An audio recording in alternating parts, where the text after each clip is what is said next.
Hello students, welcome to Raghavendra coaching centre, Ameerpet, Hyderabad. మనకి SSC GD final cut off marks రావడం జరిగింది.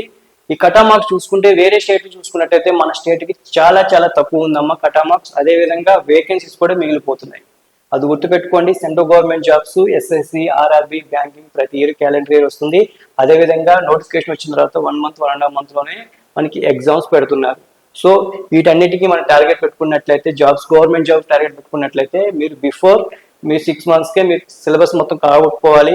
ఒకవేళ అప్పటి నుంచి ప్రిపరేషన్ స్టార్ట్ అంటే మీ ఎగ్జామ్స్ ప్రిపరేషన్ చేసుకుంటూ ఎగ్జామ్స్ రాసినట్లయితే ఇటువంటి ఎగ్జామ్స్ మీరు 100% మీరు పొందగలరు. ఎందుకంటే మీకు కట్ ఆఫ్ మార్క్స్ చాలా తక్కువ ఉంది. ఇక్కడ వేరే స్టేట్లో అయితే 100 above 130 120 కూడా ఉంది కొన్ని స్టేట్లలో. మన దగ్గర చూడండి కొన్నిటికే ఎక్కువ ఉంది, అన్నిటికీ 100 కంటే తక్కువ ఉంది.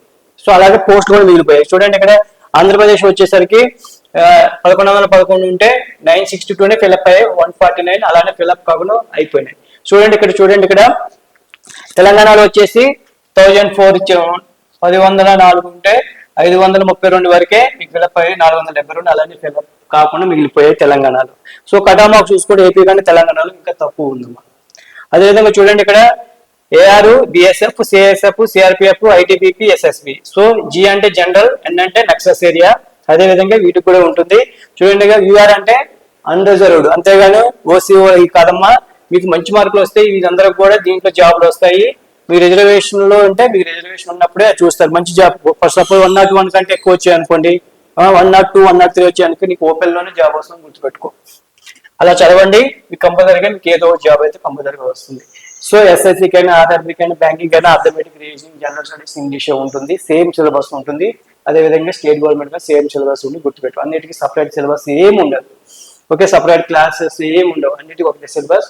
జాయిన్ అయితే అన్నిటికీ ప్రిపేర్ అవ్వచ్చు, అన్నిటికీ ఎగ్జామ్ రాయొచ్చు. ఇక్కడ చూడండి అమ్మా, ఏఆర్ వచ్చేసి 101 పెట్టాడు, 101 చేంజ్ పెట్టాడు. 0 అంటే మీకు అక్కడ ఫిలప్ అవ్వలేదు అర్థం, అసలు పోస్టులు ఫిలప్ అవ్వలేదు. దీంట్లో స్టార్ గుర్తున్నాయంటే ఫిలప్ అయిన కొన్ని మిగిలిపోయినాయి అర్థం. చూడండి ఇక్కడ ఈడబ్ల్యూఎస్ కి 86 అంటే 87 పెట్టాడు. ఓబీసీకి చూడండి ఇక్కడ 103 వరకు పెట్టాడు. 0 అంటే ఫిలప్ అవ్వలేదు అర్థం. చూడండి 87 అంటే 80 పెట్టాడు ఏఆర్, అస్సాం రైఫిల్. ఎస్టీకి వచ్చేసి 86.16 పెట్టాడు. అదే బిఎస్ఎఫ్ వచ్చేసి 92 పెట్టాడు, 50 పెట్టాడు ఓపెన్ లో. BSF border security force. EWS వచ్చేసి 73 పెట్టాడు. చూడండి ఇక్కడ 0 అంటే ఫిలప్ అవ్వలేదు అర్థం. 92 పెట్టాడు. ఓబీసీ 47.48 పెట్టాడు, కొన్ని పోస్ట్ ఫిలప్ అవ్వలేదు. బిఎస్ఎఫ్ వచ్చేసి ఓబీసీ. ఎస్సీకి వచ్చేసి 71 చేంజ్ పెట్టాడు, 78 పెట్టాడు, 81 పెట్టాడు. ఎస్టీకి ఇక్కడ ఎందుకంటే ఫిలప్ అయిపోయేదమ్మా. ఇక్కడ చూడండి 74 జాబ్స్ ఉంటే 74 ఫిలప్ అయిపోయాయి. అలాగే మీకు ఎస్సీకి వచ్చేసి 219 ఉంటే 147 ఫిలప్ అయ్యి 72 అలాగే మిగిలిపోయాయి ఏపీ వాళ్ళకి.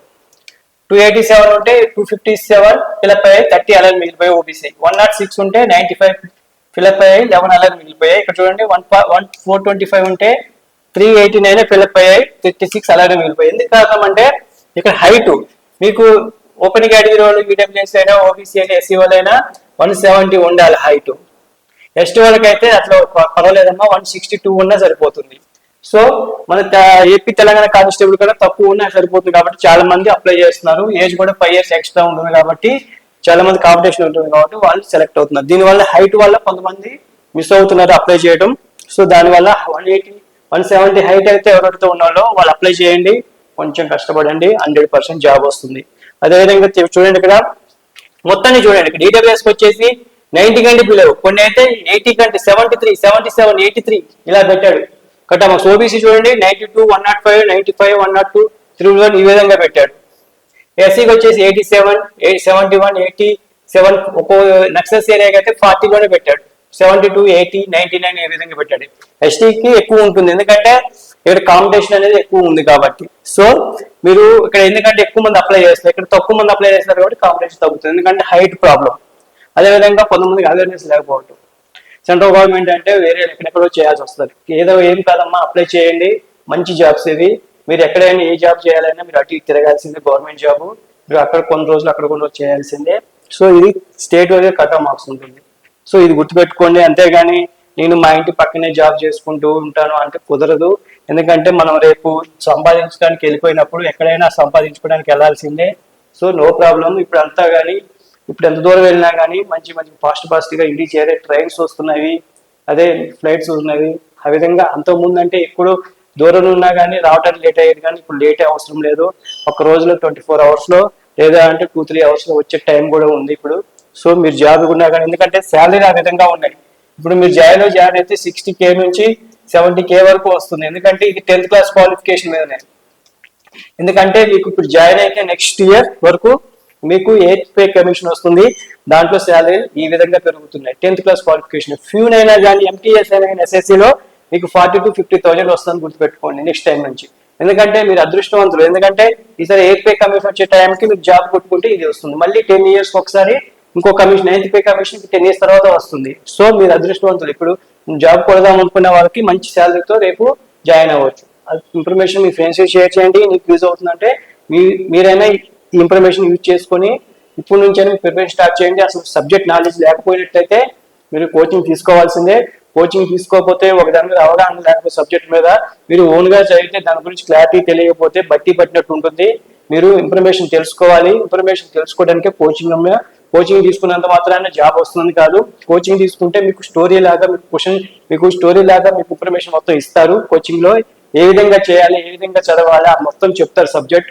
ఆ సబ్జెక్ట్ కూర్చొని మీరు చదివితే ఎగ్జామ్స్ రాస్తూ ఉంటే అప్పుడు మీ జాబ్ వస్తుంది. కానీ కోచింగ్ తీసుకున్నంత మాత్రాన ఎవరికి జాబ్ రాదు. సబ్జెక్ట్ నాలెడ్జ్ వరకే వస్తుంది, అది గుర్తుపెట్టుకోండి.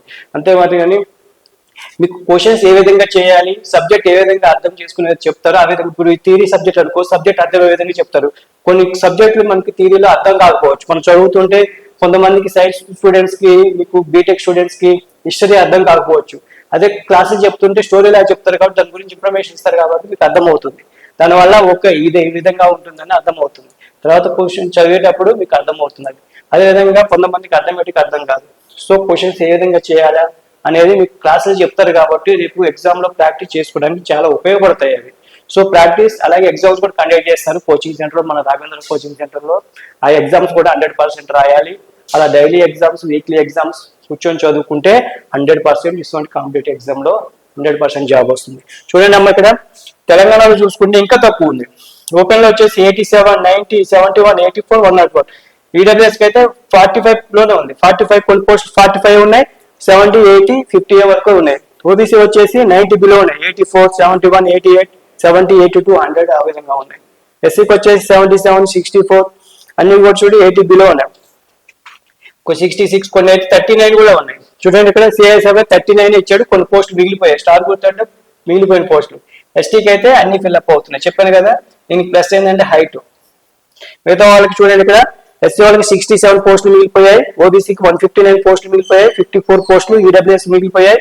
93 వచ్చేసి ఓపెన్ లో మిగిలిపోయాయి. తెలంగాణలో ఈ విధంగా మిగిలిపోతున్నాయి పోస్టులు. సో చూసుకోండి, అప్లై చేయండి.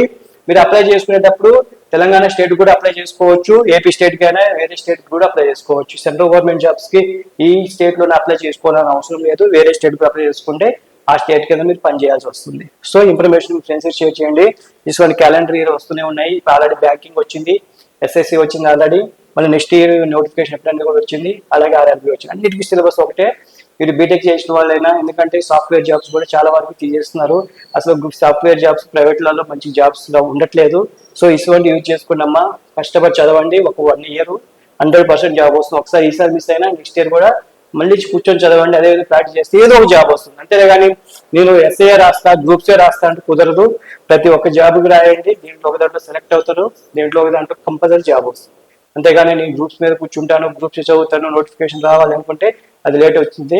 ఇటువంటి జాబ్స్ అని మిస్ అవుతారు. ఎందుకంటే మీ గ్రూప్స్ లో వచ్చే శాలరీ కూడా దీంట్లో వస్తూ ఉంటాయి. ఎస్ఐ జీడీ, ఎస్ఎస్సి, సిజిఎల్ రాయండి, మంచి జాబ్స్ ఉంటాయి. గ్రూప్స్ కంటే ఎక్కువ మంచి జాబ్స్ అవి. సో సేమ్ సిలబస్ ఉంటుంది. సో ఇటువంటి ఇన్ఫర్మేషన్ అనేది మీకు ఇవ్వాలి అనుకుంటే మన ఛానల్ని ఫాలో అవుతూ ఉండండి. మీ ఫ్రెండ్స్కి షేర్ చేయండి. న్యూ బ్యాచెస్ కోసం మన ఫోన్ నెంబర్కి కాల్ చేయండి.